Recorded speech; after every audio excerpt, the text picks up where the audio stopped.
मेरा नाम आर्यन है और मुझे प्यार 18 साल के उम्र में ही हो गया था। शायद वो मेरा आखिरी प्यार भी था। ये कहानी तब की है जब मैं क्लास 12 में था। मुझे शुरुआत में प्यार के बारे में न कुछ पता था न नहीं हमें उसमें इंटरेस्ट था। मेरे सभी दोस्तों के पास गर्लफ्रेंड थी और उसमें से कुछ दोस्त मेरा मजाक भी उड़ाते थे। लेकिन मैं उनके बातों को इग्नोर कर दिया करता था क्योंकि मुझे ये सभी चीज़ें टाइम पास लगती थीं। वो कहते हैं न कि ऊपर वाले ने हर किसी के लिए किसी न किसी को बनाया है, शायद मेरे लिए भी उसने किसी को भेज रखा था। धीरे धीरे वक्त बीतता चला गया और मैं 12 पास कर दिल्ली आ गया अपने आगे के पढ़ाई के लिए।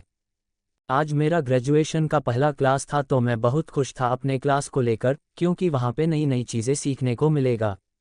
अपने दिमाग में ये सारी बातें सोचकर मन ही मन मुस्कुराए जा रहा था, तभी सामने से आती एक खूबसूरत से लड़की से मैं टकरा गया। उसके हाथ से सारे बुक्स गिर गए, मैं सब कुछ भूलकर बस उसी को देखे जा रहा था। उसकी आंखें और उसका आवाज़ इतना मनमोहन थे कि मैं बस उसमें खोसा गया। तभी उसने कहा, वो हेलो, ध्यान कहाँ है, मेरा बुक उठाओ। मैंने कहा है, सॉरी।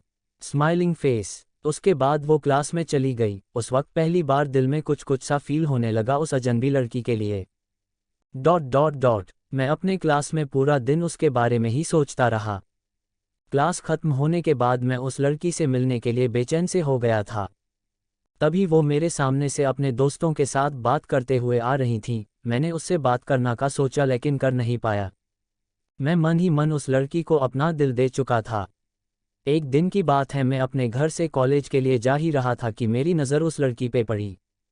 मैं भगता हुआ उसके पास गया और मैंने उसको ही बोला, डॉट। फिर कुछ देर हम दोनों में बातें हुई और हम दोनों अपने क्लास में चले आए। धीरे धीरे हम दोनों की दोस्ती प्यार में बदल गया।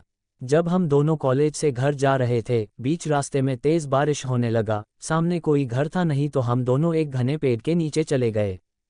धीरे धीरे बारिश और तेज़ हो गई, इससे बचने के लिए वो मेरे पास आ गई। हम दोनों एक दूसरे को बेहद करीब खड़े थे, सांसें गर्म हो गई थीं।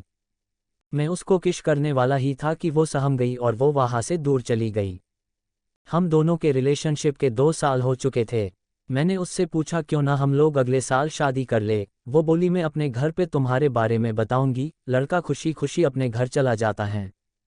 उधर लड़की के बातों को सुनकर उसे कहते हैं कि तुम उस लड़के से दूर रहेगी। लड़की कहती है, मैं उसके बिना नहीं रह सकती। लेकिन उसके घर वाले उसकी एक बात नहीं सुनते हैं। उस लड़की का फ़ोन छीन लेते हैं और उसका कॉलेज जाना नहीं बंद कर देते हैं। लड़का उसका फ़ोन ट्राई करता लेकिन फ़ोन स्विच ऑफ आता। 2 दिन बीत जाने के बाद लड़का घबरा गया और उसके घर चला गया। लड़की की मम्मी से पूछने पे वो कहती हैं कि वो अपने नानी की घर चली गई हैं। सच तो ये था कि वो लड़की